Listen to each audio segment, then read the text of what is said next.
So, ano tinitignan mo dyan, Coach, sa picture na yan? Ano?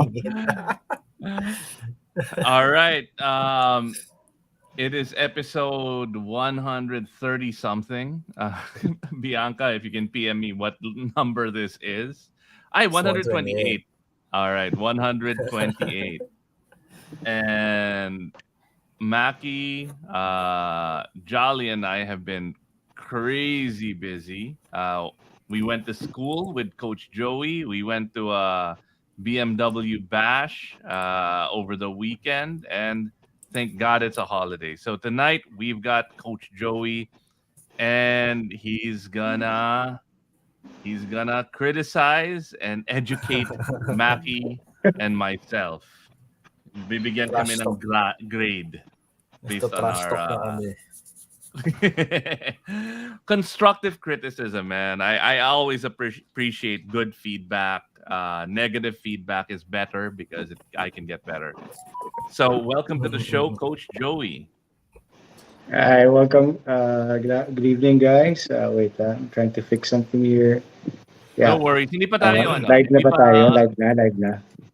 we're live, but this is the banter section. Yung parang hindi Teka lang. pa Just official. fixing my audio.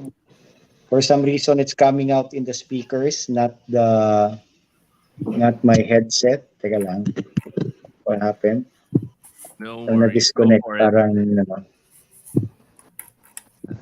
And I will share yung stream.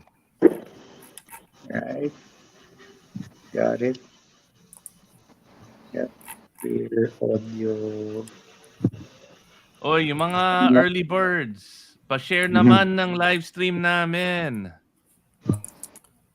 Para mas maraming Joseph, tropa. magandang gabi. Hello. Yan. Okay. Yan, oh. There you go. Yep. Si Bro. Ang ating Bro. Carrie, Christine, pa-sponsor ng Christmas party namin next week, please. Okay. Magsosolicit. Etong episode na to, magsosolicit lang talaga kami. Hindi pa actually, December 22. December 22. Oh, yeah. So, December 22. Ang tawag dito, solicit episode. Uy, game daw si Doc Christine to sponsor. Yun, Thanks, Doc. Operahan kayo sa Lakas talaga. pusakan. Operahan. Libre opera. And Yuwasa. They're never gonna show up in the show again, man. Nag-comment lang kami, napagastos kami. Oo nga, hindi na kami manonood. Oh.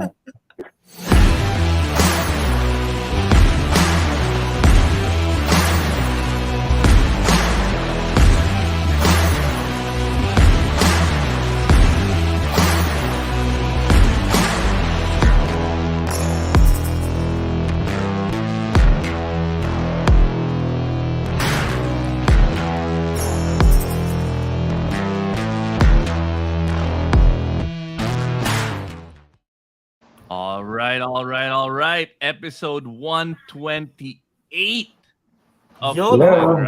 Hello. Yeah. You hear me, guys? Yeah. Yep. Yeah.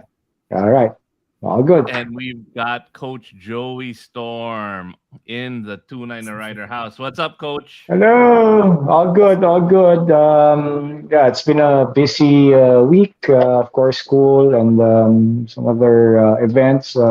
But my sponsors are holding, like, we just finished the Yamaha Action Track Day.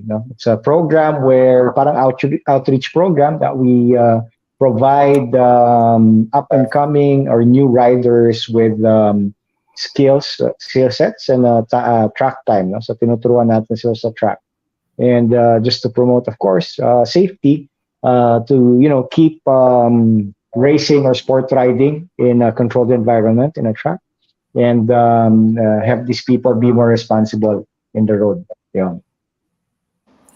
Ooh. Again, hello. Yeah. Thank you for being on the show, and also thank you for coaching Mackie, Jolly, and myself last week. You're very welcome.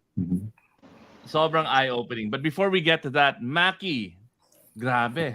December 8, Paskong Pasko na. Ang daming happening. Nakakapagod na nga eh. pagod Parang na ako. parang hindi ka happy ah. Hindi, happy ako. Kasi nung December 4 pa lang, in-invite na kami dito sa BMW Christmas party sa Laos Event Center. And surprisingly, meron silang nirelease ng mga bagong motor. Pare, it's the first time in a long time that I have been super excited about a motorcycle. Seryoso. Really? Really? Yeah. Kasi electric bike. E-bike. They released the brand, yung ba bagong brand? E-bike. E-bike. They released they announced, okay, so they announced a couple of GSs, 3 GSs, Maki, diba? New colorways. I mean, I love a GS. Those things are great bikes, but the star of the show was the BMW CE04.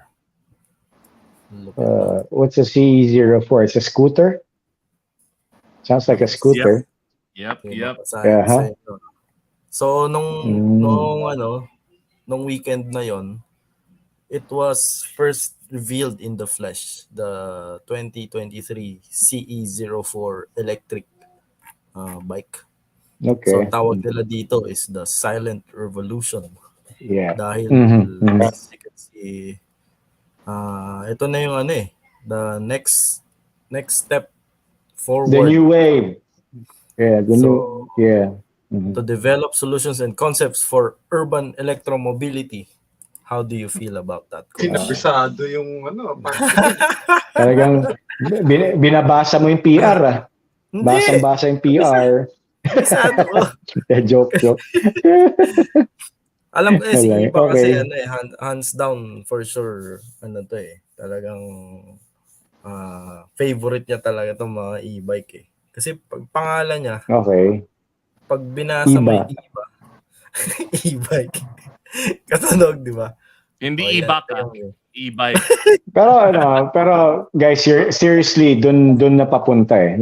I've tested a couple of electric bikes even abroad. Bawal isiwalat, no? Scooter siya, kulay blue.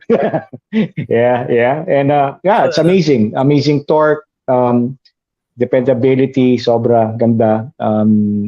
Hayaan ko yung manufacturer mag-announce bawal isiwalat. Yan, right? So, yep. I've also tried an electric car. Iba yung hybrid, iba yung EV, di ba? And a hybrid and an electric vehicle and a motor vehicle into one, no? So, yep. And I think talagang doon papunta. Dependable na eh. Kasi I've been riding it from Clark back home here in Quezon City, and it really does its job. Yeah. So doon talaga. The inevitable day. Ito yung video na nakikita nyo. So may mga lumang BM na in-invite din. Tapos din-display nila outside yung fleet. So it's pretty much the same. Pagka nag-e-event si BM, then you get to meet a lot of people. Tapos yung mga common friends, yung mga kakilala nyo nandun. Pero what's yung first impression ko dito sa CE04 is sobrang tahimik, like all e-bikes. Yeah. Ang problema, ako napansin kong problema, medyo mabigat siya.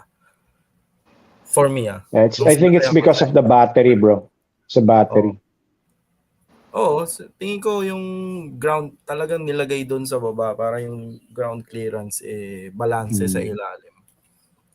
Pero I mean, what's exciting about it is the range. You're looking at 130 kilometer range, 130 top speed, and then parang 120 yung range. Tama ba? Maki? It's not 120 bad, yung It's, ano. That's not bad, man. Kailan ka yeah. Oh, so ang trip range niya is about 130 kilometers. Tapos yung Top speed is 120. about 120. So, pwede na. Kaya lang, Ano pa yun, I think it's gonna go faster. Meron yan definitely, sport mode tsaka Ito, selection, no. so 60 minutes. Uy.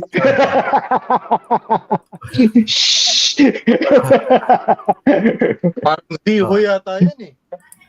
So 60 minute charging Secret. siya. Secret. So Di pa alam ni Maki. Ano yun? Okay. Oh. Yun. And what? So yeah, that was a blast. And so thank you BMW for inviting us. Tapos fast forward tayo. Ang dami pa ring mangyayari. Ang dami event last week. Ang dami pa ring event next week. Kasi malupit. Sabay-sabay itong Sabado. Unang-una, si Wiltech magkakaroon na naman siya ng ito yung annual track day. Gagawin ulit sa CIS. Talaga? Kailan yan? Kailan yan? Ang balita ko si Coach Joey yung track director doon. Yeah, the track day. Anyway, guys, of course, taon-taon, Wheeltech does this in honor of their customers, diba? Na nagsasagawa sila ng track day. And this year it's going to be on Saturday. That's December 10 at the Clark International Speedway. So kung gusto niyo pong makita si Iba, si Maki at si Mr. Bimbol Pugo, you want to go there at the Wheeltech Track Day. So this is open for all Wheeltech customers. Likewise, everybody in the motorcycle community, you can go there. Nandun rin naman po ako. I-assistant po natin kayong lahat. Ako po yung track director doon. Likewise, we're also gonna do a clinic for everybody, for the new guys who's first-timers sa track. Yun. Hello sa lahat. Yan. Yun. Alam ko yan. Yan. Alam nyo, nasakyan mo na ba? Oh, basta, nasakyan mo ba? Sasabihin ko sa inyo mamaya. Sasabihin ko sa inyo mamaya. Lahat ng detalye. Anyway, so yun, that's one of the next day event. No, it's not the same day. Same day ba yun? Same day. If you're familiar with Motomarini, it will be relaunched in the Philippines this Saturday. That brand sounds very much, that goes parang familiar. Familiar with Maki, Motomarini, Maki. Hindi, kabisado din ni Coach. Parang yung bike na yan, na-try ko yan. Before, may mga 5 years ago, and it's one of those 100% pure Italian motorcycles. Kaya lang, that time it was lahat ng produkto that time was 1200 cc's. And si Coach Joey lang ang kayang sumakay sa mga ganong bike and some other experience. Di naman. So, yung other experienced riders yon, si Maki yung isa doon eh. Pinagsawanan niya muna. Hindi ko kaya. Malakas yun. And then, ang balita natin dito is it will be launched by a bagong distributor, which is the Bristol Group of Companies. And they will introduce 650s and 750 bikes. So I think it's very interesting, lalo na how will they address certain questions that will be raised that day. By Maki that day. Lahat sila magtatanong. Number one, ikaw marami tatanong doon, malamang. Hindi. Manonood lang ako. Yeah. Yeah. So, how do you resolve the icing at specific altitude? Parang Ironman, Icing, ganun. icing. How do you fix the mapping of this bike? Ayan. Tama, Mario tama. Brothers ba yung impersonation nyo? Hindi, si Coach Mm. yun. It's me, Mario! You put the pitch. Ano, bro, Okay. abangan ka na sa gate ng mga taga Bristol group. Invited ako. Oo ba? Invited ako. Mm. Tropa na kaibigan natin yung Boss Okay, Andrew. okay.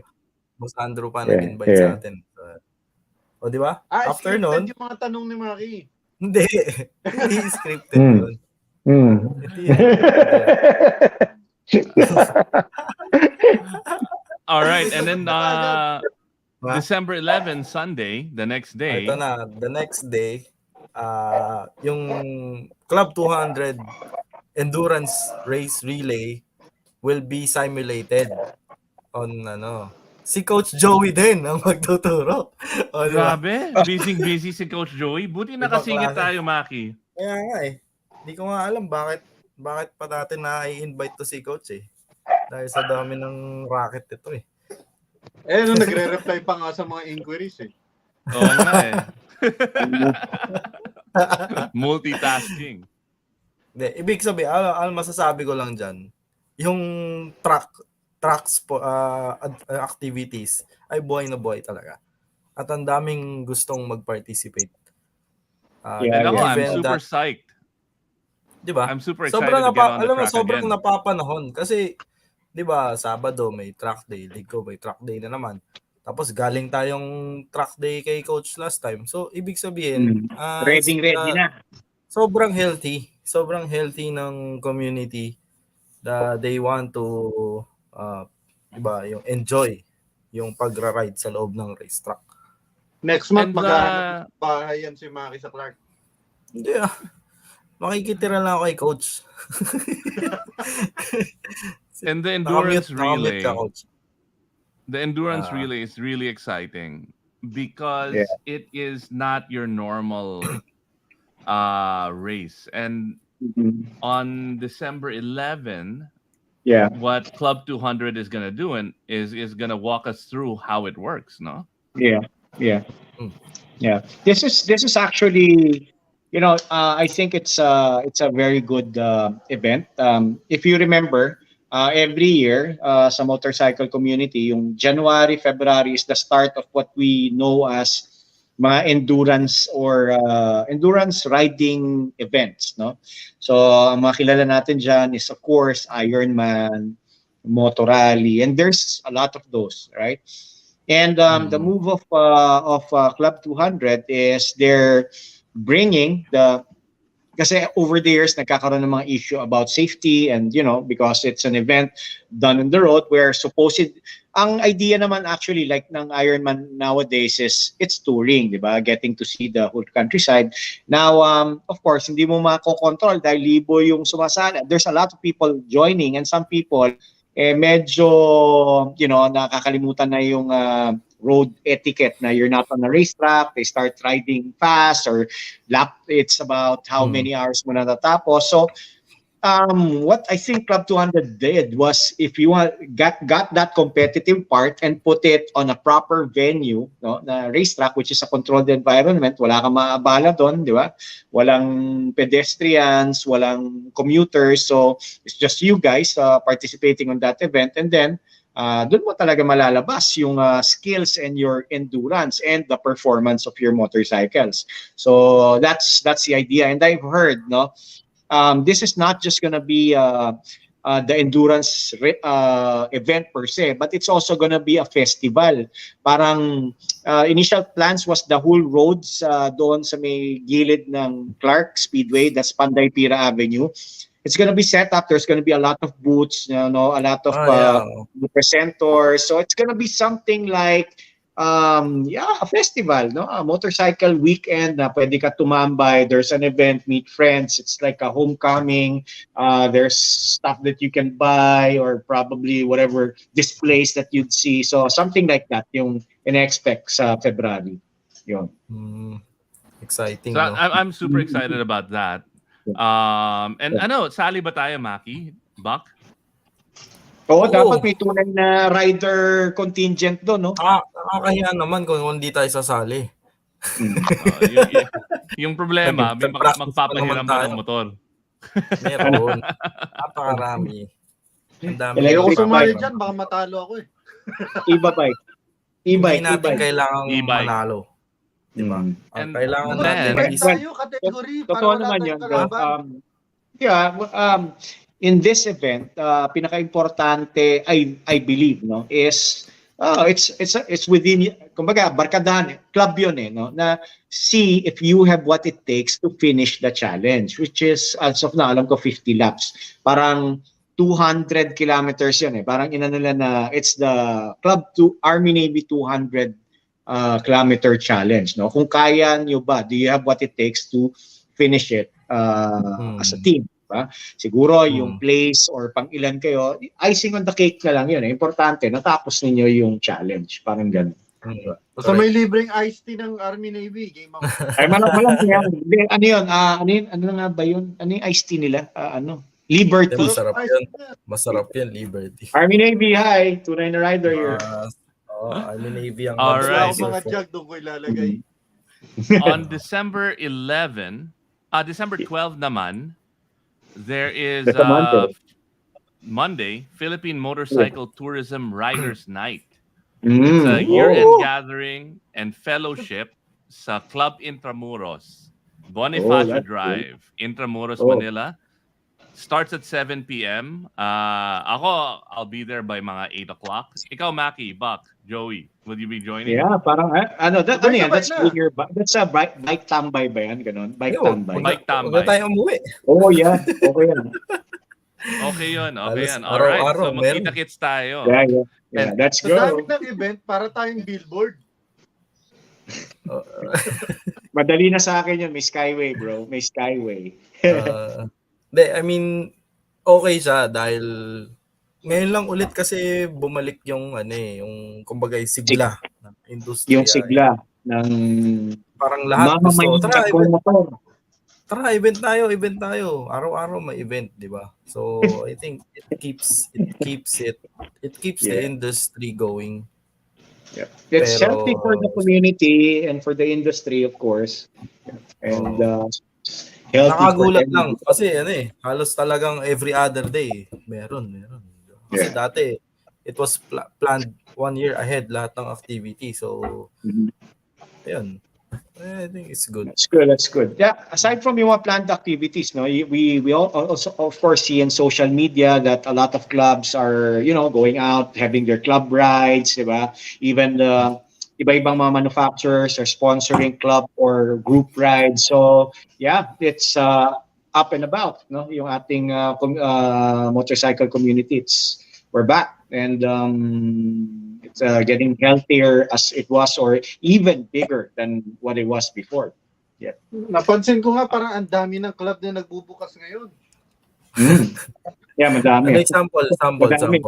May lisensya na ba? Pwede na ba? Hindi ko napansin walking street kung bukas na May ilaw May ilaw bukas yun. Ibang club naman pala yung sinasabi. So, okay, now, Coach Joey, again, thank you. I know you're incredibly busy coaching yung Yamaha team. You've got Zero to Podium. You're race director for these track days. I mean, every single day you've got something going on. But you were able to squeeze Maki, Jolly, and I into your incredibly busy schedule, an incredibly busy school. You're running multiple classes, man. Yes, like parang ang daming tao on a weekday that you're teaching, and you were able to spend time with us. What did we do on that day? Can you walk our listeners through what the first day with Coach Joey is like? And then pwede mo i-quiz si Maki kung nakikinig siya o natutulog siya sa class. Oy!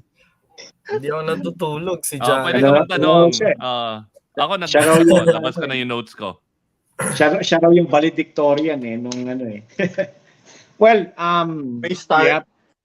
Yeah, yeah. Well, first, una, you're very welcome. No? I'm happy that you took the class. This is something I really extend to our mga former colleagues, no, na sa media, because I know how important it is for motorcycle media to really know how to ride properly, especially with reviewing the bikes.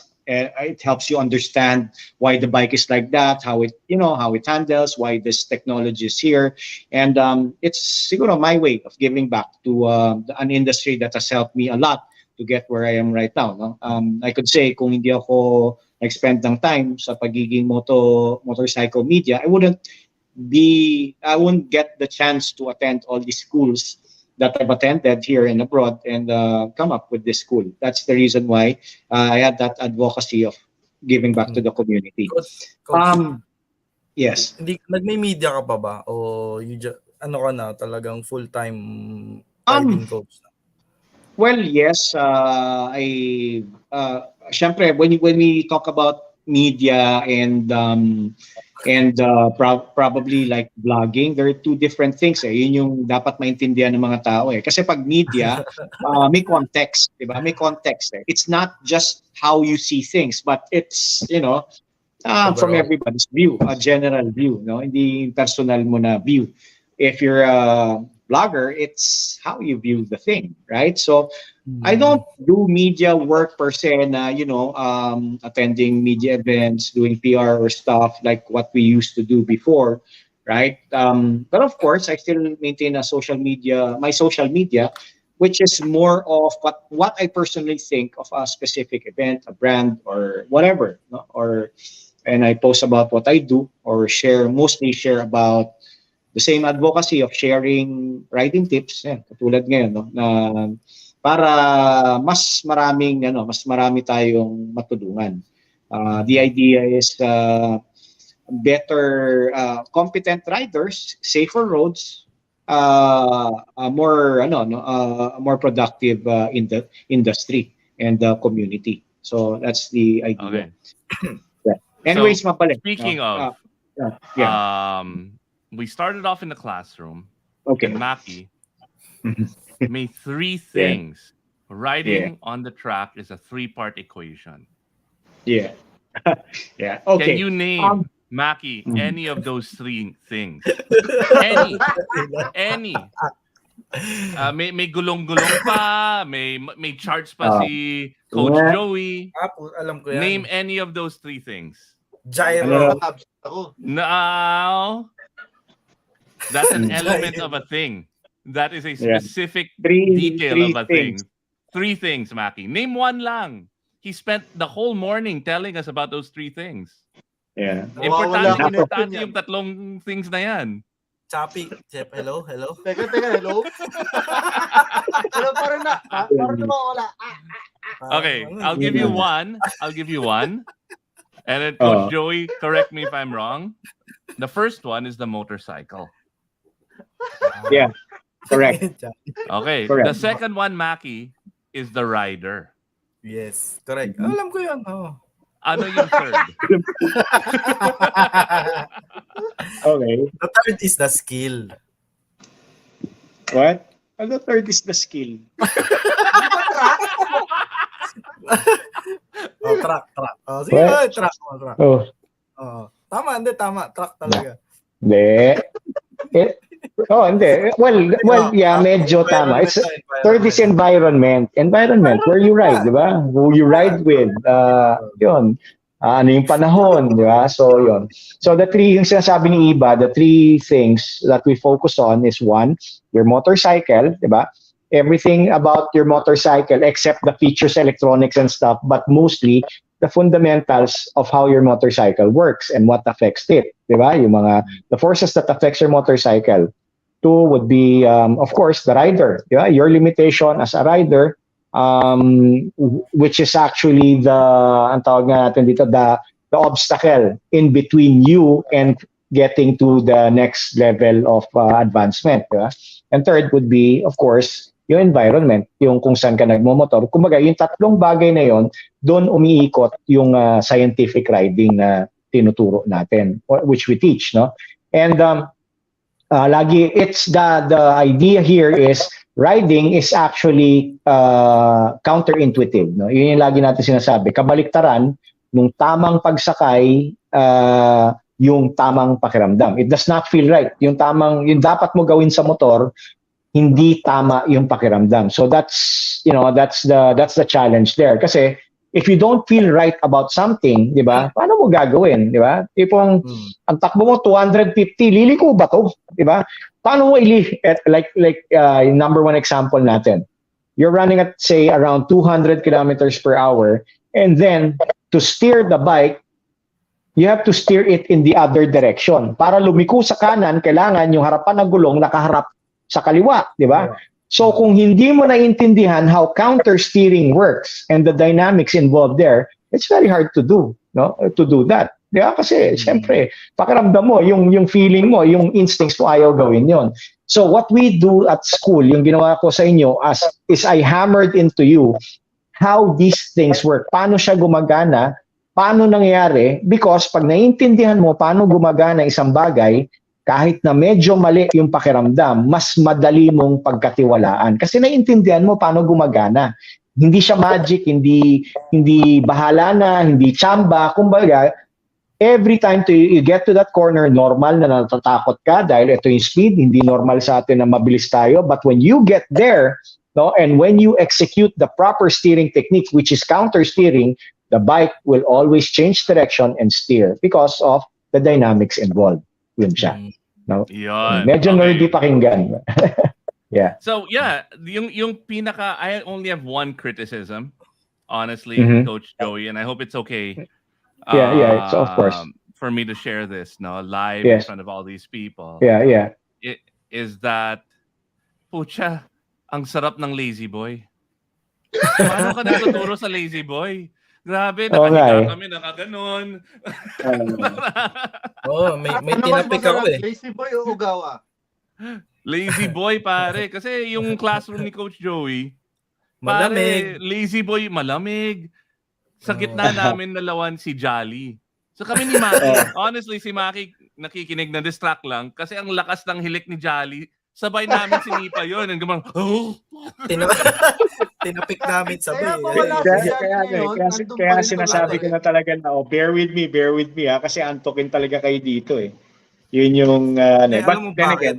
Alam bakit? Yeah, but kasi then again, yung nasa kabilang upuan, binaba na yung shades. Si Jolly, nakakita ng style. Binaba niya na rin yung shades niya. Tapos sabi ko, ano na to? Medyo hindi na nakikinig si Jolly. No, pero ang laking bagay ng classroom, talking about the basics of the motorcycle, your rider knowledge and skill, and then the environment. Because these things that you brief us on, kailangan may ganon before we hit the track. Diba? Correct. Yes. Well, I know it's a bit. Oh, nawala yung audio mo, Coach. Kasi I know that it's going to be a little, yan. Kaya sinasabi na, tiisin nyo lang kasi medyo mahaba yung discussion, medyo antukin or what. But, as I've said na pagdating natin sa track, pag nagdi-drill na tayo, medyo maalala mo lahat ng sinabi ko. Everything will come into play, no? And then you're gonna understand how, yun nga pala siya, no? It's gonna be a lot of light bulb moments. Especially if you've been riding for quite a while already. Alam mo yung light bulb moment mo doon yung, ginagawa ko na yan eh. Alam ko yan eh. It's familiar, but you don't really deliberately do it. Parang ganon siya. Correct. Basta naalala ko lang yung after, most of the afternoon and the drills was palagi ko pinapaalala, Maki, do not overtake your classmates in the corner. Okay? Perfect example na parang hindi masarap pong overtake pag wala kang tinatabas eh. Parang ganon. Yeah. Sanay ako. Alam mo, anytime we're not live, puro yung mga kwento ni Maki, ay, tinahi ako ni ganon. Then umangat ako. Lahat ng kwento ni Maki always starts with, alam mo, nagra-ride ako. And then may naka-Ducati. Tinahi. Palagi ka na. Lahat ng kwento ni Maki ganyan eh. Kailangan parang may may kailangan kailangan may patunayan. Alam mo yun, parang kailangan may patunayan. Bumabawi lang ako. Bakit? Tinatabas ka ba nila palagi? Oo eh. Hindi ko alam bakit eh.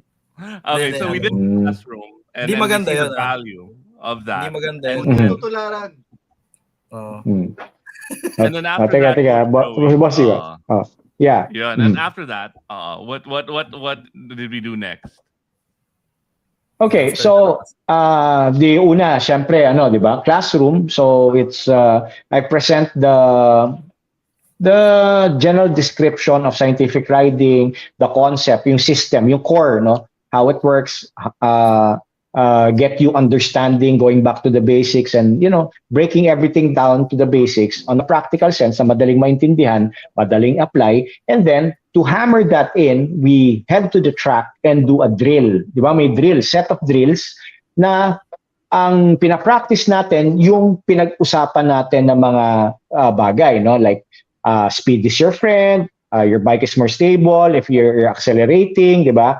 How smooth throttle control and smooth rider input helps you. So it's easier for you to understand it kasi nararamdaman mo na eh. And then of course, syempre, we were using the Cardo system, which is a very big help, no? Because directly nag-uusap na tayo habang nagdi-drill tayo, 'di ba? Yan, yung Cardo.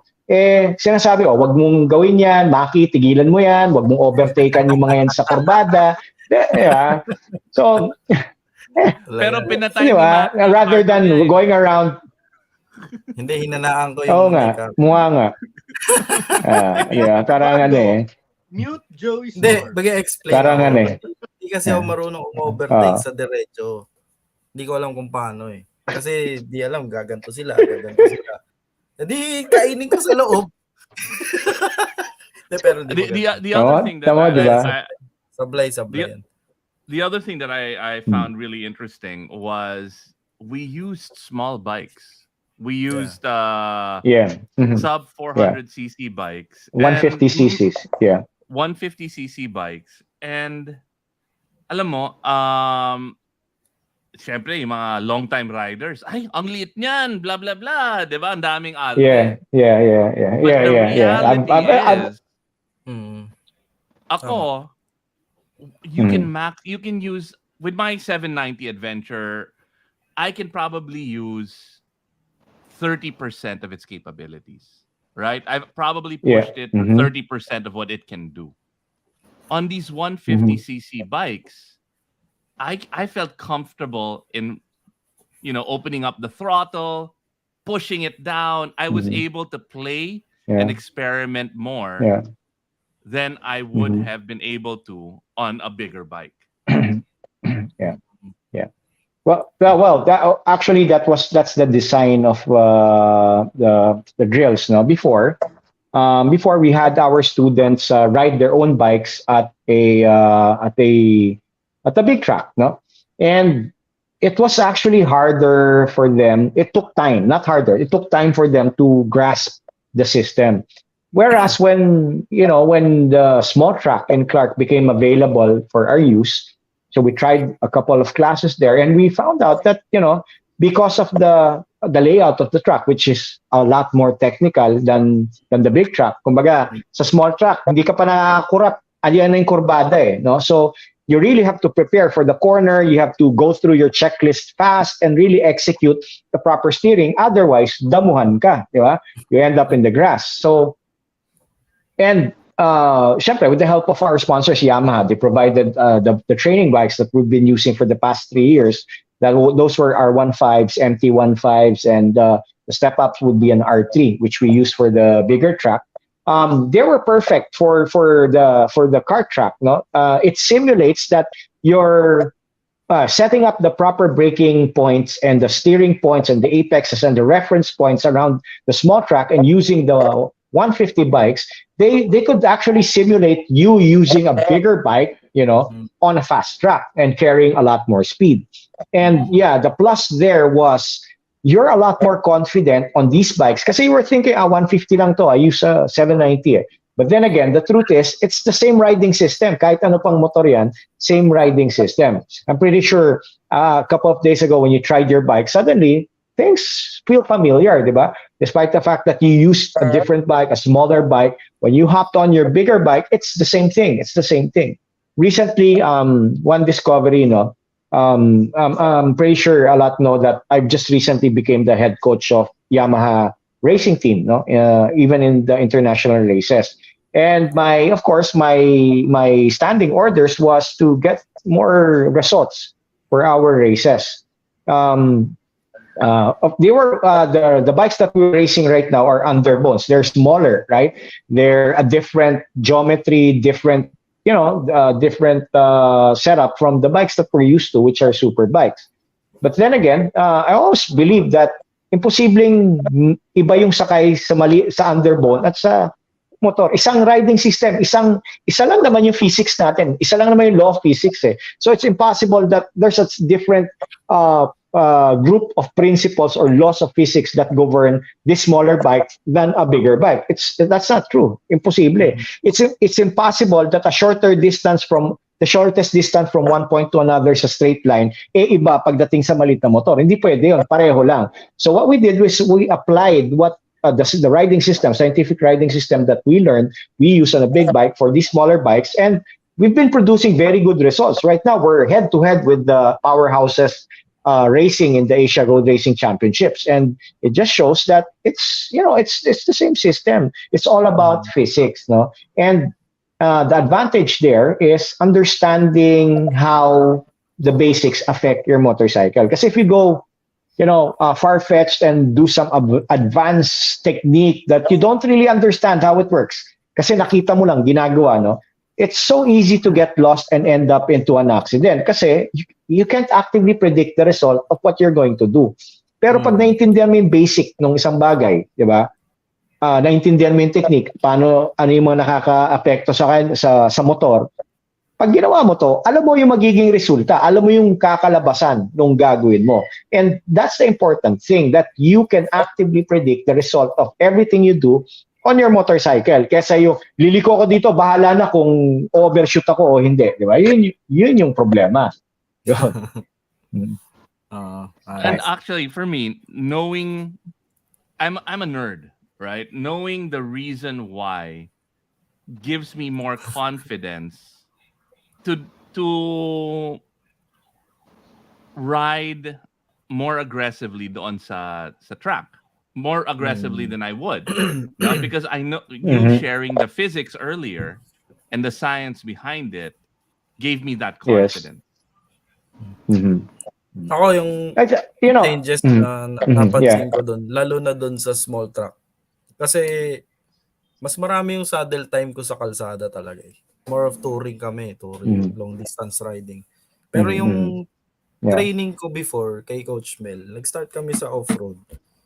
Iba, paglipat dito sa racetrack. Kasi dito, may sabi ni Coach Joey, may kailangan sundin na linya at tamang braking point. Tapos, siya yung nag-encourage sa akin, promeno sa likod. Dahil ang dami nagsasabing rider na, harap lang. Pero para sa akin yung confidence, siya yung si Coach Joy nag-explain sa akin bakit kailangan mo ng rear braking. Dahil kahit pa paano yung confidence is, diba, hindi naman pwedeng puro harap dahil masasanay ka, endo ka ng endo. Diba? So yun yung isa sa mga na-unlearn ko, tas na-learn ko ulit. Na-unlock dito sa basics. Kasi, tapos yung tingin sa malayo, kahit sobrang layo, kasi banat na yung leeg ko. Saan ba yung puno? Nasa likod. Ang layo eh. Ang layo ng puno. Is looking where you want to go. Yan, bro. That's a very simple, a very simple technique. I hear everybody saying, look where you want to go, look where you want to go. But yung idea ng looking where you want to go, hindi na ma-maximize ng karamihan, diba? Palagi ko sinasabi, look where you want to go means looking kung saan mo gusto pumunta. hindi kung saan papunta yung motor mo. Kung saan papunta yung motor mo at saan ka papunta, dalawang magkaibang bagay yon. The idea of looking where you want to go is kalimutan mo yung harapan ng motor mo. Hindi mo siya dapat nakikita. Ang nakikita mo, yung eksaktong lugar o corner or whatever reference point, yun yung nakikita mo. You don't have to necessarily see the front of your bike. Actually, if you're seeing the front of your bike, there's a very big tendency na nakatingin ka kung saan papunta yung motor mo. Yun yung problema. Diba? So, it's like as simple as turning your head. Diba? Bro, ito diba? Sabi ko sa inyo. Diba? Yeah. Hindi. Alam mo, ito pa. With that small track, you really need to look where you want to go, because if you don't, tatama ka talaga sa puno eh. Sa maliit na track na yan. That track is perfect to prove that point. Yes, Kasi in our class, dalawang tumama sa eh. Di ba? Yung dalawang kasama natin, di ba? They overshot it. They overshot the And okay. Yun yung sinasabi ko that a lot ginawa nila ganito nakaganon yung ulo pero yung mata gumanon Yeah. Funny, di ba? But I remember in the lecture sinabi ko na yan di ba? Na there's a difference between rolling your eyes and actually turning your head. Because of di ba? Yung peripheral vision and peripheral vision, di ba? So, malaking epekto yon. And if I'll give you an example of the drill that you did, right?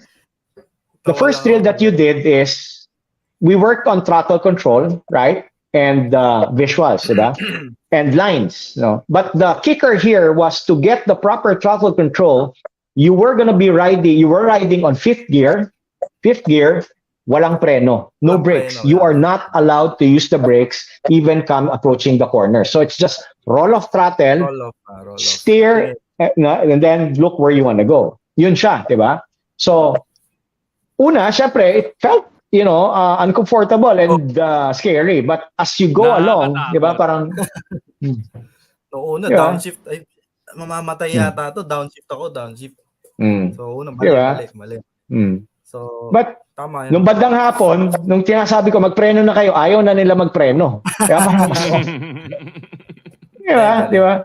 Saka isa pa, masasabi ko, yung small track, tapos in-unlearn mo lahat ng mga alam mo, mas may enjoy mo yung ligo Alam mo parang aside from, i-compare ko lang yung small track sa road yung pagka nagra-ride ako sa kalsada. Pag may nakita ang corner, pag na linan mo siya ng mabuti at tama yung ginawa mo, swabe, mas may enjoy mo yung riding. At the same time, yung look where you wanna go, nakatingin ako sa pinakamalayo, ina-anticipate ko yung truck na lalabas. Kasi sa malayo, makikita mo na may overshoot na truck, di mabilis kang makakatayo yung bike. Isa yun sa mga nakakatulong sa akin nung natutunan ko ulit siya doon sa small track. And then ina-apply ko ulit siya sa road. Yun, importante yung sinabi ni Maki na yung looking, yung malayo yung tingin So, sabi ko nga, di ba? Malamang somebody already told you. Basta tingin ka lang sa malayo, And everybody keeps saying that. Ang rason, ma-share ko lang, the reason why it works, I taught you this already, is because the way we perceive or see or our environment is of course using our senses. And isa sa number one doon, yung nakikita natin, our visuals, is 98%, di ba? So, the further you look, mas malayo yung tingin mo, mas maraming informasyon kang nakukuha, at base sa informasyon na yun, mas napaghahandaan mo kung ano yung nasa harapan mo. Coming into a corner, why do you stay wide? Lagi natin sinasabi, the wider you are, the more space you have, and the more information you get. Because you can see deeper into the corner. Mas malalim ang tingin mo sa corner. Mas nakikita mo kung ano yung nandun, mas napaghahandaan mo. Di ba?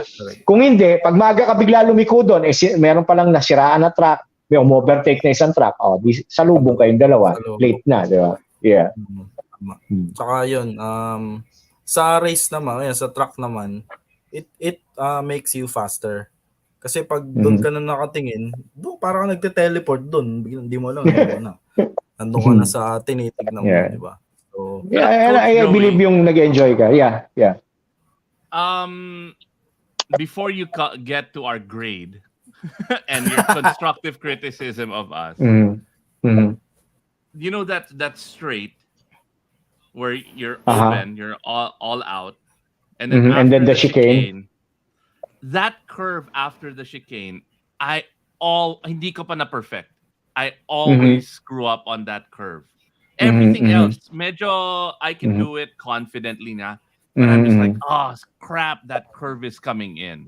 Any tips? I mean, you saw me riding. What am I doing wrong? And any tips to make it to give me that to improve so that I can improve.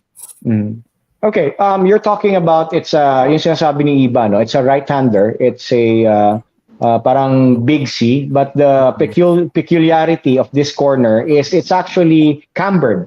Nakahiga siya ng konti, kung mapapansin mo. Now, the reason when you have camber, positive camber, so the surface of the tarmac is slanted, no? That gives you a lot more grip. May positive contact patch ka. So with the cambered corner, you can actually turn in a lot more earlier. Kasi you have more grip. No? Kahit nahiga mo yung bike, since nakaganyan yung kalsada, higa mo yung bike, malaki pa rin yung kapit. So you can turn in a lot more earlier. You can hug the corner a lot more earlier compared to the other corners that you're taking dun sa small track kasi flat siya eh. And you're getting used to the other corners. But sometimes, no, sometimes it's really just psychological na hindi ko type talaga tong corner na to eh. Di ba? Like some people go like, mas okay ako sa kaliwa kesa sa kanan. It's a psychological thing. Probably you messed up the corner a few times and every time you get there, you get too conscious. That happens.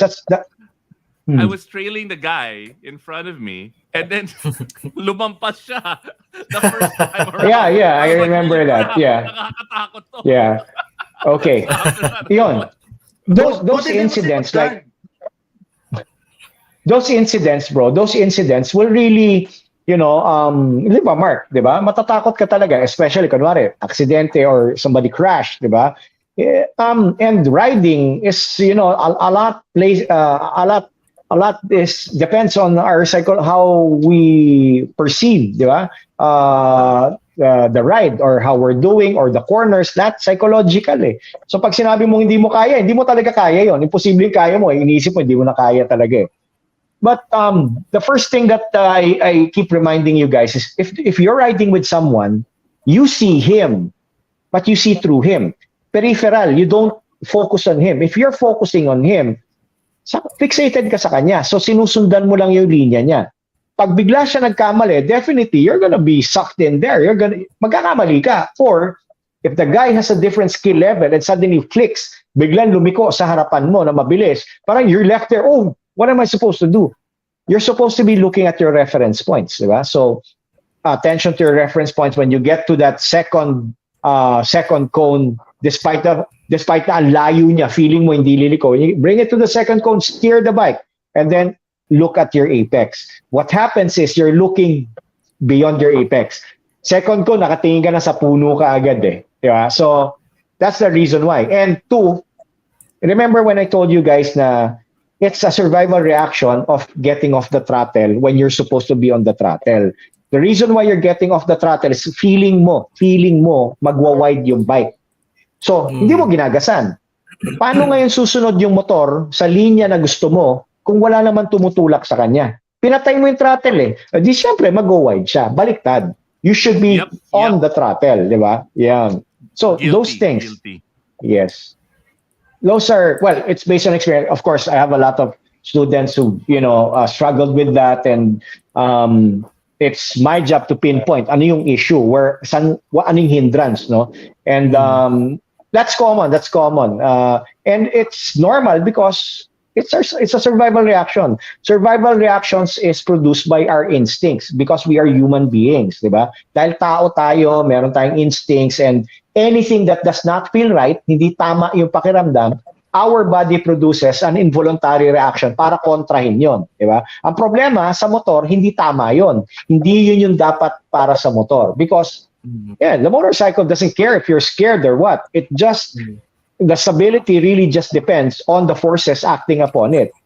Kung positive yung rider input mo, okay, garbage in, garbage out pa rin. Yun siya. So, And that's may what question differentiates us from being animals, right? The ability to overcome our natural instinct. Yeah. May question ako. Di ba yung inaral natin is basic riding. So, this is, kumbaga, unlearning and learning yung skills natin sa track. Yeah. Para i-apply natin sa road, tama ba? Yes. Tama ba? Okay. Very yung okay. Question, si iba eh. Sabi niya, yung track is ang race track is for you to be faster, to challenge time attack, ganun. Pero yung inaral ba namin, is it for the road or is it for to be faster on the track? Okay, what we're teaching again is scientific riding, no? Sa scientific riding, it's the fundamentals of riding. It's understanding, how your rider input affects your motorcycle, being able to efficiently predict the outcome of everything you do in your motorcycle. So it's not limited to the track. The reason why we practice on a track is because one, it's more challenging, di ba? The harder the training, the easier it is when you get to the actual road, di ba? Two, correct. It's a controlled environment, di ba? You can practice without putting anybody else in harm's way. Diba? Walang galing sa palengke na bumili lang ng ulam ng anak na sasagasaan natin doon, di ba? So, yeah, di ba? So we can actually, when you fall down on track, you don't call it an accident. It's a crash. You fall down, but it's not an accident because you're expected to fall down on a track because you are trying to learn something, right? And the idea is when you master these techniques, pag na-master mo yung mga techniques na to, wala ka nang kailangan eksperimentohin sa kalsada. Alam mo na eksakto kung ano yung kailangan mong gawin, di ba? Kasi kalsada, track, same lang naman yung riding dynamics. The only difference is, of course, the lines, di ba? Remember, the reason why yun yung linya mo sa track, outside, inside, outside, is because you are carrying speed, di ba? You're fast. That's the reason why your bike has to lean into a corner to get that line, kumbaga, makuha mo yung korbada kahit na mabilis yung takbo mo. Kaya humihiga yung bike. And that's what we're trying to, tell people na when you get to the road, maging tayo, mas, let's share the road. Diba? Mas maging responsable tayo. Yes. Hindi yung tipong, dude, nag-counterflow ka, tapos ang sagot mo, hindi, kasi umi-apex ako eh. Kaya nag-counterflow ako. Come on, man. Yeah, di ba? Kunyari, nasa Marilaki, o kaya, outside ako eh. Tapos, pumasok ako sa loob. Umi-apex ako, boss eh. pero solid line yun. Solid line. Hindi mo pwedeng gawin yun. Di ba? Oo. At saka, bro, ako personally, guys, I'm not saying na don't ride fast, di ba? Of course, super bike yan, big bike yan. Alam nga naman tumakbo ng 80 yan, di ba? Especially in twisties, of course, we want to ride fast. My advice is make sure do not ride beyond your skills. Yan. Di ba? Don't ride beyond your skills. Hindi yung napanood mo lang, napanood mo si coach, sabi ni coach, ganito gawin ko, alam mo na. Hindi. You have to know how it feels. You have to practice it. Yun doon pumapasok yung seat time. You need seat time. Because, totoo yung practice makes perfect. Dude, to be a master, you need 10,000 hours of practice para ma-master mo yun, di ba? So, if you don't have that, don't try to do it on the road. Because, number one, you endanger other people. You endanger yourself, di ba? You bring a bad name to the motorcycle community. So, that's the reason why we have racetracks. May big bike na lumalabas sa solid line o may apex. Kamote. Kamote yun. Kahit anong displacement mo, pare, kamote yun. Diba? Okay, so now... Okay, bro. Ito honestly. Siyempre, may mga kasama naman tayo na ginagawa yan, di ba? On their judgment na tipong hindi, wala naman tao eh, ganito, ganyan. But then again, na-try natin, if you go to other countries, that's not acceptable. Sa kanila, kung yun yung batas, yun yung sundin mo. Hindi pwedeng, di ba? Di ba? There's an example. Ito, hindi ko makalimutan. Nasa Germany kami. Diba? Germany. Di ba? Red light. Do not cross. Do not cross. Walang sasakyan. Di ba?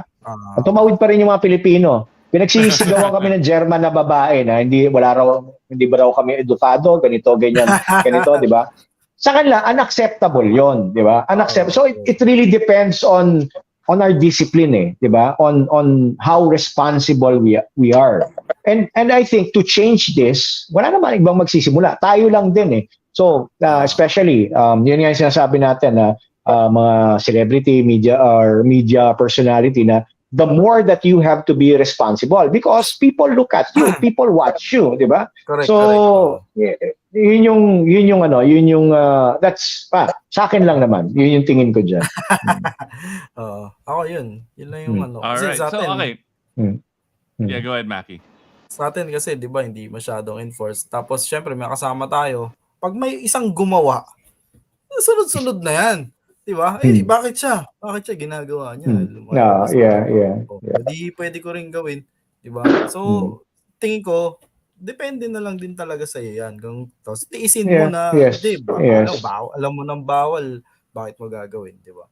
So, it's hard, bro. Ako, honestly, syempre, like me, of course, I know that when I ride in public, you know how it is in the Philippines. All eyes are on you, di ba? So, kahit na 100 yung gawin mong tama, isang mali mo, sablay ka dito, di ba? So, I really, not just because to please everybody, but I have to, do what I preach, di ba? I have to ride responsibly, ganito, again, not just because of what I say, but because it's the right thing to do. And, if people say that I inspired them or whatever, or they follow, of course, syempre, gusto mo, ayos na yung gawin mo para, di ba, yung effect mo or yung influensya mo sa iba, tama na rin.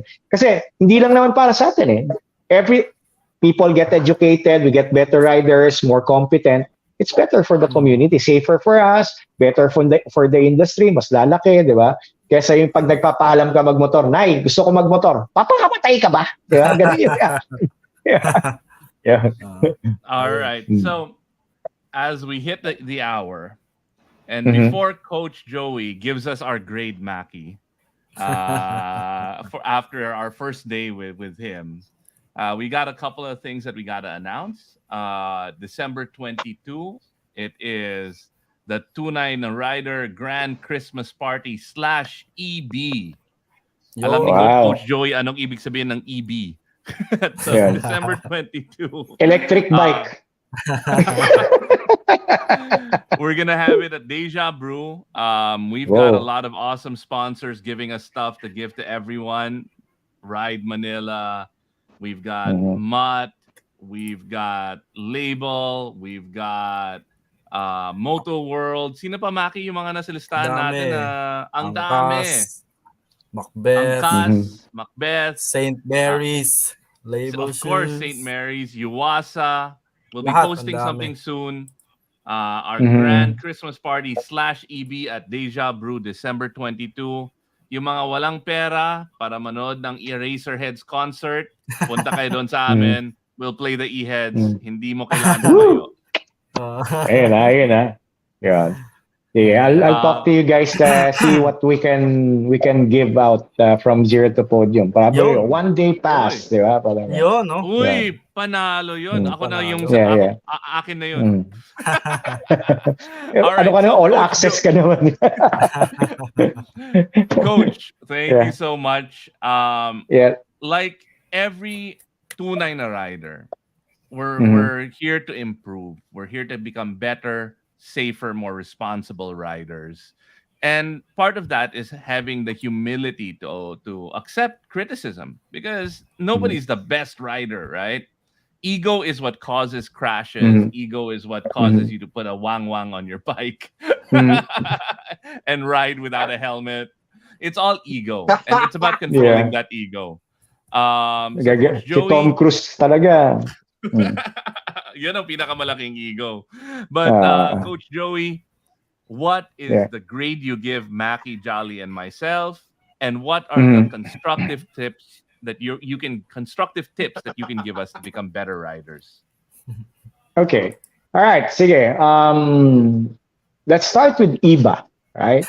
Okay. Eto doon marami nagugulat eh. Paano ko raw nakikita sila nasa kabilang side ako? Dude, tunog lang na makina, alam ko na yung ginagawa mo. Di ba? I'm pretty sure you got surprised na bakit ko sinasabi, ayusin mo yan through comms even though I'm not with you. Right? Because Yep. I hear the engine, I hear your throttle and everything. Okay. Iba, you started off very cautious, no? You were like testing the waters, parang totoo ba yung sinasabi nito? Sige nga, try ko nga unti-unti. And you just didn't want to take it the step further. Kasi kaya ako pala sinasabi, gasan mo, di ba? Because I go like, bro, you're not gonna learn it at that speed. That's the reason why the design of the track is you be at fifth gear and no brakes, right? That's how we started in the morning, and eventually, as we progressed, moving on with the next drills and everything, you were picking up your speed. You were doing the drills and everything. So basically, I wouldn't say that you were riding slow, but it was more riding cautious and very observant of the learnings, of the trainings and everything. My advice was I just wanted you to really pick up the speed because there would be more learning there. Because most of the dynamics happen when you are at speed. If you slow down, like for example, counter steering, if there's no gyro enough. You don't need to counter steer. So it's so hard for you to practice it. But after lunch, before and after lunch, you were picking up speed and the lean angles were getting better because of the speed na. So, sa akin, it's just seat time. You just need more seat time. Just need to practice all the techniques. Yun yung sinasabi ko, second sessions, putting everything together. Diba? You were getting confused now when we started working with the procedures of braking, downshifting, and then steering, and all of those things, right? And then suddenly do the body position. I know sabi ko nga saying information overload yun eh. So it was a little bit too much, but it's the best way that we could compress everything in a class. And then the next day you get there, you just have to practice it again. No, so syempre assist pa rin kayo. And I just want you to pick up a little bit more speed, yung tipong, sabi ko nga sa'yo, bro, yung tamang speed, papasok ng corner. If you're not going, holy shit, you're doing it the wrong speed. Diba? If you're comfortable with those corners coming in, you're not carrying the right speed. And the dynamics would be off. Diba? So yun yung kay iba, right? The best way to learn is through stress. And that holy shit. Exactly. Adds that stress so that you remember it. Okay, exactly. so I need to increase my holy shit moments. Yeah. All right. Yeah. It's not I'm not saying do a daredevil thing, but what I'm telling you is just trust the technique further, right? You want to push it a little bit more. It's the same thing that sinasabi ko nga na ako, kahit palagi ako nasa track, I hit those speeds coming in the main straight. Pagdating ko sa breaking point, it's the same thing. Oh, I still get scared. But the only difference is I know the technique will always work. Yun siya. So that's where I want to get you. Yun. Right? All right. Si Jolly or Mackie? Si Jolly, no? Si Jolly, talagang pinakitaan niya tayo ng kanyang mga bagong riding skills.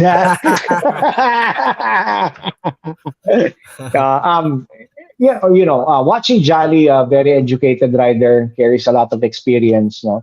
And I'm happy with how he took with the lessons. I see how it complemented his riding. Even though he's coming from, a different discipline, nakikita natin he was kind of struggling at first kasi syempre he's been doing off-road or trail riding for quite some time, so the body position was in another position. And so, but sabi ko nga sa inyo, if honestly off-road riding and on-road riding are actually similar. The only difference would be the amount of traction available in off-road riding, and of course the terrain, di ba? Where in road riding, it's a manicured or sabi na paved roads, no? So you have a lot more grip. But if you think about it, the techniques in road on road and off road are almost the same. It's still acceleration that keeps your bike stable, di ba? The reason why nakatayo yung bike mo because you're carrying acceleration. In off road, especially in enduro riding, or let's say kay partner Mel, no, they also spend time in working with slow speed riding, which needs your balancing, counterbalance na yun eh, kasi wala to eh, konti na acceleration mo eh, di ba? So it's the same thing with an on-road bike. Pag nasa traffic ka, you need to counterbalance it. Otherwise, babagsak yung bike mo kasi walang acceleration, walang gyro, right? So it's almost the same. So I think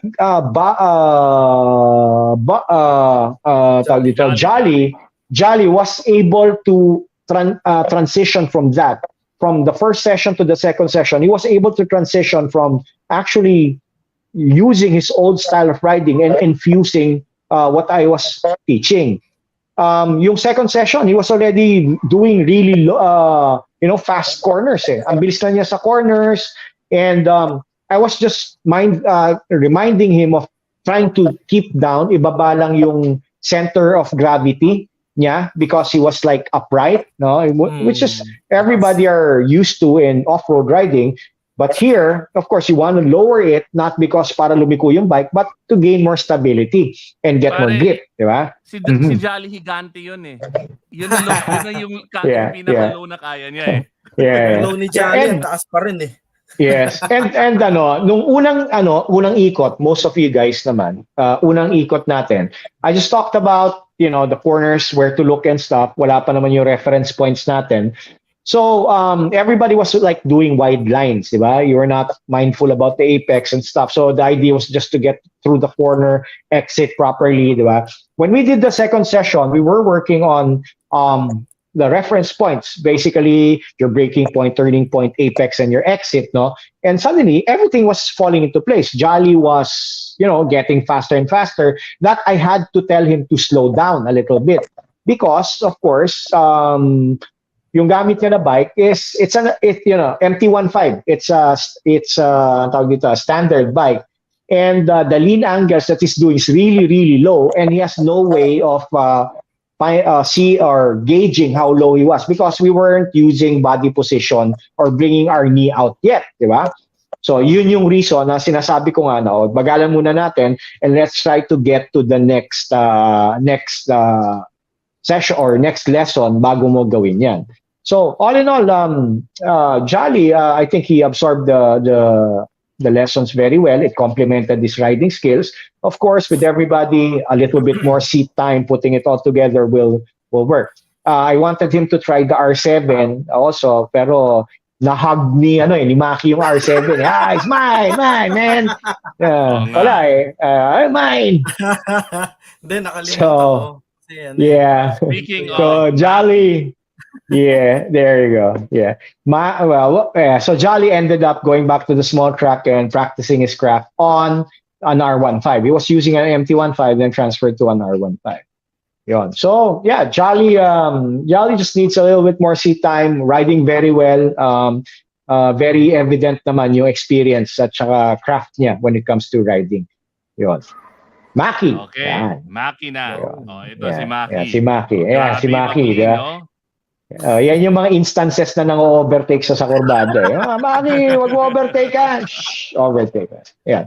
Well, I've known Maki for quite some time already. Na-meet ko yan off-road, right? We were doing flat tracks, diba? Those were the flat track days in Taytay sa MX Messiah, diba? Yeah, MMF. So yeah, we had those flat track and crazy off-road, culture events. And Maki has been riding since then, going around the track doing flat track. So definitely skill-wise, meron na, no? And he's been riding on the road, long rides. He rides, nag-endurance ride yan eh. And bikes that he uses are various bikes, not just adventure bikes. He does cafe racers, even cruisers yata, and kasama rin namin sa Pinatubo ride. So very well-rounded, no? And with that, knowing his background sa riding, I was expecting he would do very well sa track, especially with new know-how. Actually, hindi naman new. It was just telling him, reminding him, ito yung ginagawa mo. Ito yun. Kaya siya nag-work. Ito yun eh. Ito yung, it was just making it clearer for him how what he does works and giving him more confidence to do the proper techniques. So, nakita naman natin, parang kalahati pa lang ng first session, Maki was already, shredding corners, turning in fast into the corner, di ba? I also had to caution him, Maki, dahan-dahan walang body position, ma-overlean mo yung bike. And I think... ito may body position, naka-lean yung bike, hindi nakikinig. Ano yan? And yun nga yung sinasabi ko, bro, hindi ka nakasuit, di ba? Pag tumama yung tuhod mo dyan, malalaglag ka dyan. Paparinig na nga ako. Naman. Alpine Star, ganda. But guys, sabi ko nga, with Maki, my focus was to make sure that he doesn't get ahead of himself, di ba? Kasi nga, syempre, may background rider na he still is within the program doing what what we planned out for today and what the learnings I want him to have for the day within that siya. So and nangyari naman, and I saw how it complemented his riding. Bumilis kaagad, na-adapt niya kaagad yung technique. He was able to use it right away, melded with it sa kanyang know-how, nagamit niya kaagad. So yeah, it's not by saying he's a natural, but because of probably that background and experience and familiarity with riding, madali niya na-adapt. But the most important part with Maki and Jolly and you guys, is your yung kagustuhan ninyong matuto. Yun yung pinaka-importante. Yung kagustuhan matuto. Yung sinasabi ko na yung inyong cup half filled. Yung cup ninyo, yung tasa ninyo ng tsaa, pumunta kayo sa sa tea party, half filled. Kasi kung puno, hindi natin madadagdagan. And that's the very important thing when you come to school. I have experiences of other students coming here. They just pay me and feeling yata na pag binayaran nila ako, magaling na sila kaagad. Some students pay me, and then tell me how to teach them. Kung paano sila turuan, di ba? So, na-experience na ninyo. I'm pretty sure, I'm happy that you saw how the school how the school is on its raw form. Diba? Na very diverse, a lot of students, different skill levels, different classes, and take note, there were a lot of foreigners, diba? Yeah, diba? I mean, if we're talking about crap there, hindi mo maloloko yung mga yun. Diba? Hindi mo maloloko yung mga yun. But then again, I'm proud that, they've been learning and progressing very well in their, they're racing already. So, yun, bumibilis sila, di ba? The others, we have kids, a lot of kids who started riding sa atin, di marunong magmotor na now they're really progressing very well. Yung iba, may mga titles na sa local racing scene natin, And like you guys, na who's been riding for quite a while, na dinagdagan natin kalaman, na absorb nyo kaagad, it just validates that what we are teaching actually works. It works and it's effective, and I think it really helps a lot of riders for a trivial amount, diba? The design that we did, the reason why it's really that price is because we wanted it to be accessible and affordable to people who ride. Yun siya. So Maki, flying colors naman. So antayin natin si Mr. Bimbol Pugo. Yeah? After nyo. Mainit yata. Mainit ulo. Bro, Nasa gapan eh. Dapat di natin sinabi. Katatapos nyo palang nagtraining bro. Nagme-message niyan, coach, magkano training mo? Magte-training ako eh. Gumanon pa eh. Bro, whenever you're ready, di ba? Ang problema mo lang, level 2 yung mga kasama mo. So, obserbahan ka. Tatlo yung mga kasama mo. Kukulitin ka rin yan. Mali yung ginagawa mo. Ganito, ganyan. Yung mga assistant coaches. it looks like we're gonna have a part 2. Level Yeah. level 2 na, and then next time Yeah. kasama na si Bob. Yep. I'm excited, Mhm. man. I want to go back. And I'm not, again, I'm not a track person. You know, I don't watch MotoGP. I'm not. It's not on my bucket list of things to do. But the skills I learned that day are things that what Mackie said earlier. Do you use them on the road?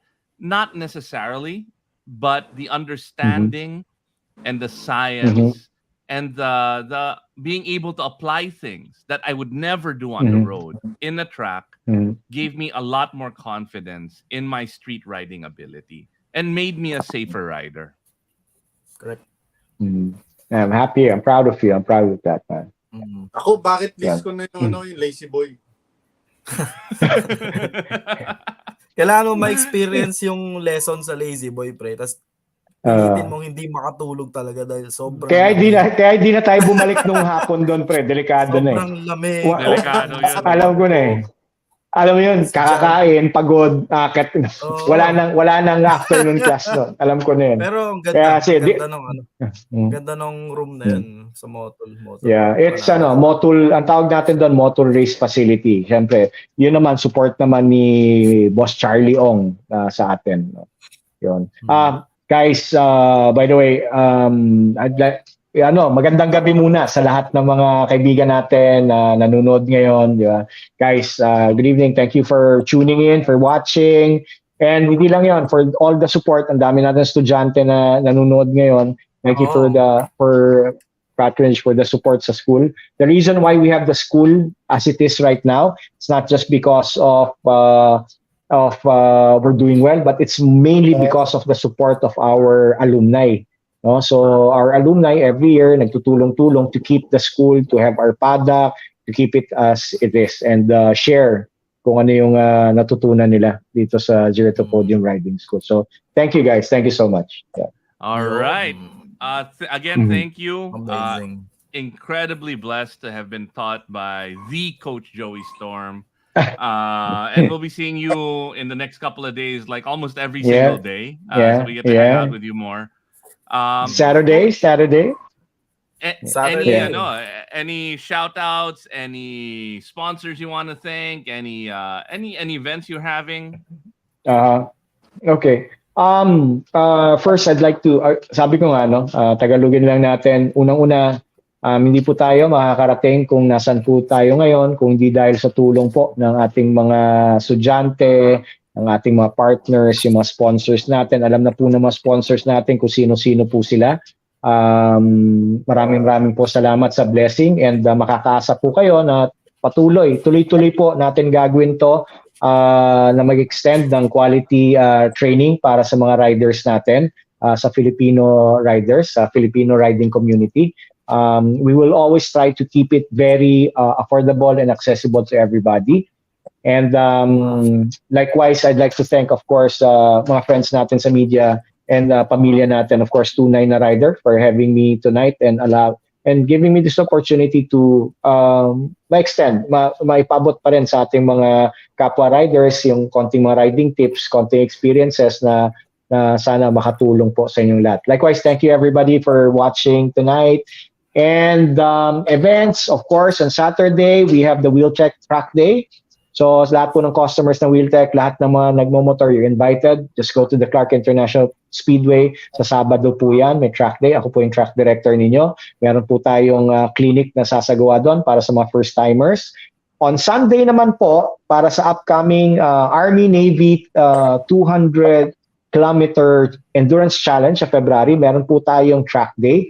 So doon po, parang track read, likewise may clinic din po. Pag-uusapan po natin, practicein po natin yung format noong event.